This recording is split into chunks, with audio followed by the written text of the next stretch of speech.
오늘은 10월 27일 월요일 아침입니다.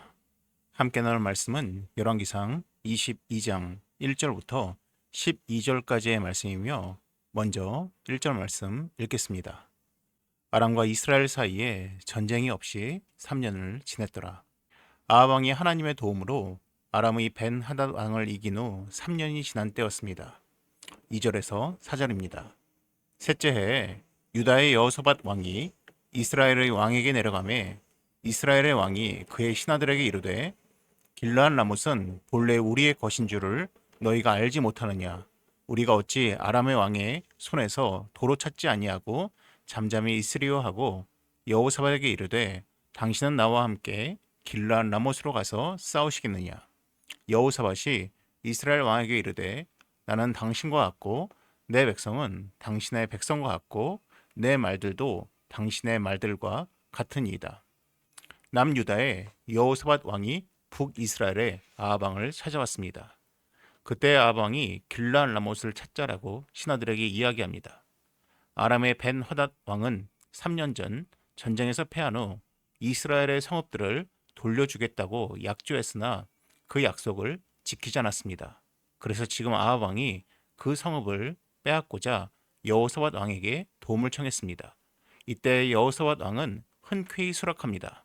그러면서 당신과 내가 하나다라는 의미의 말들을 언급합니다. 이처럼 두 왕의 관계가 좋은 이유는 아합의 딸 아달랴와 여호사밧의 아들 여호람이 서로 결혼을 한 사돈 사이였기 때문입니다. 이 당시 북이스라엘의 힘은 강력했기에 남유다가 그 힘에 의지하고자 사돈 관계를 맺은 것으로 여겨집니다. 그런데 그 당시 이스라엘에서는 전쟁 전에 하나님의 뜻을 묻는 것이 보편적인 일이었습니다. 5절에서 7절입니다. 여호사밧이 또 이스라엘의 왕에게 이르되 청하건대 먼저 여호와의 말씀이 어떠하신지 물어보소서.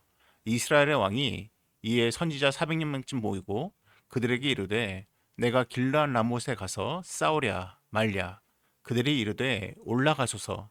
주께서 그 성읍을 왕의 손에 넘기시리이다. 여호사밧이 이르되 이 외에 우리가 물을 만한 여호와의 선지자가 여기 있지 아니하니이까. 여호사밧 왕이 하나님의 말씀이 어떠한지 묻자고 말하자 아합 왕이 선지자 400명을 데리고 옵니다. 그런데 그들은 하나같이 전쟁에 나가서 싸우면 반드시 이기리라고 예언을 합니다. 이 예언을 들은 여호사밧 왕은 다른 선지자가 없는지 물어봅니다. 왜 여호사밧은 다른 선지자를 구했을까요? 분명 여호사밧은 아합 왕의 뜻에 동참하겠다고 했습니다. 그 전에 하나님의 뜻을 구하자고 했는데 400명의 선지자들이 한 목소리로 승리할 거라 선포했습니다. 그럼에도 불구하고 왜 다른 선지자를 구했을까요? 이 대답을 얻으려면 여호사밧에 대한 배경 지식이 필요할 것 같습니다. 역대하 17장 3절에서 6절입니다.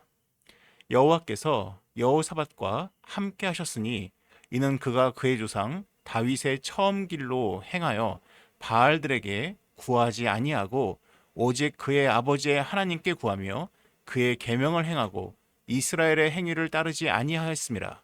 그러므로 여호와께서 나라를 그의 손에서 견고하게 하심에 유다 무리가 여호사밧에게 예물을 드렸으므로 그가 부귀와 영광을 크게 떨쳤더라.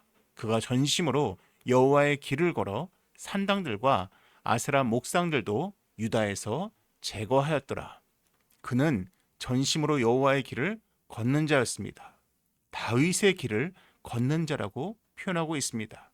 우상을 섬기지 않고 하나님의 뜻을 구하고 계명을 지키는 자였습니다. 이러한 여호사밧이었기에 이 400명의 선지자들이 참 선지자가 아닌 거짓 선지자임을, 또한 그들의 예언이 거짓임을 느꼈던 것으로 여겨집니다. 영적으로 어떠한 문제가 있음을 아마 느낀 것으로 여겨집니다. 8절에서 9절입니다. 이스라엘의 왕이 여호사밧 왕에게 이르되 아직도 이물라의 아들 미가야 한 사람이 있으니 그로 말미암아 여호와께 물을 수 있으나 그는 내게 대하여 길한 일을 예언하지 아니하고 흉한 일만 예언하기로 내가 그를 미워하나이다. 여호사밧이 이르되 왕은 그런 말씀을 마소서. 이스라엘의 왕이 한 내시를 불러 이르되 이물라의 아들 미가야를 속히 오게 하라 하니라. 아합 왕은 미가야를 언급합니다. 그런데 그를 선지자라 부르지 않고 이물라의 아들이라고 칭합니다. 평소에 자신에 대해서 흉한 예언만 했기 때문에 미워하는 마음이 있어 그렇게 불렀던 것 같습니다. 이때 여호사밧 왕은 그렇게 말하지 말라라고 이야기합니다. 나를 향해서 안 좋은 이야기를 하더라도 하나님의 선지자에 대한 존중의 태도가 엿보입니다. 결국 그 미가야를 불러냅니다. 10절에서 12절입니다. 이스라엘의 왕과 유다의 여호사밧 왕이 왕복을 입고 사마리아 성문 어기 광장에서 각기 왕좌에 앉아 있고 모든 선지자가 그들의 앞에서 예언을 하고 있는데 그나아나의 아들 시드기야는 자기를 위하여 철로 뿔들을 만들어 가지고 말하되 여호와의 말씀이 왕이 이것들로 아람 사람을 찔러 진멸하리라 하셨다 하고 모든 선지자도 그와 같이 예언하여 이르기를 길르앗 라못으로 올라가 승리를 얻으소서 여호와께서 그 성읍을 왕의 손에 넘기시리이다 하더라. 아합 왕과 여호사밧 왕이 넓은 공터에 자리 잡고 있습니다. 그 가운데 시드기야가 시청각적인 방법을 동원해서 자신의 메시지를 전달합니다. 강한 군사력을 상징하는 듯한 철로 만든 뿔을 가지고 와서 이스라엘이 반드시 승리하리라고 예언을 합니다. 근데 성경은 분명히 말하고 있습니다. 시드기야의 이 예언은 다 자기를 위한 것이었습니다. 이러한 시드기야의 모든 선지자들이 이구동성으로 동조하며 우리 모두 승리할 것이다 라고 외치고 있습니다. 요즘 마약이 큰 사회적 문제입니다. 그래서 마약이 들어오는 주된 루트인 공항에는 마약 탐지견들이 활동하고 있습니다. 그런데 마약 탐지견으로 활동하는 강아지들의 신체적 특징 중 하나는 귀가 뾰족하지 않고 늘어져 있습니다. 리트리버나 비글과 같은 귀가 늘어진 견종이 80%가 넘는다고 합니다. 이러한 종이 선발되는 가장 큰 이유는 이러한 강아지들은 청각이 아니라 후각을 더 이용하려는 습성이 있기 때문이라고 합니다.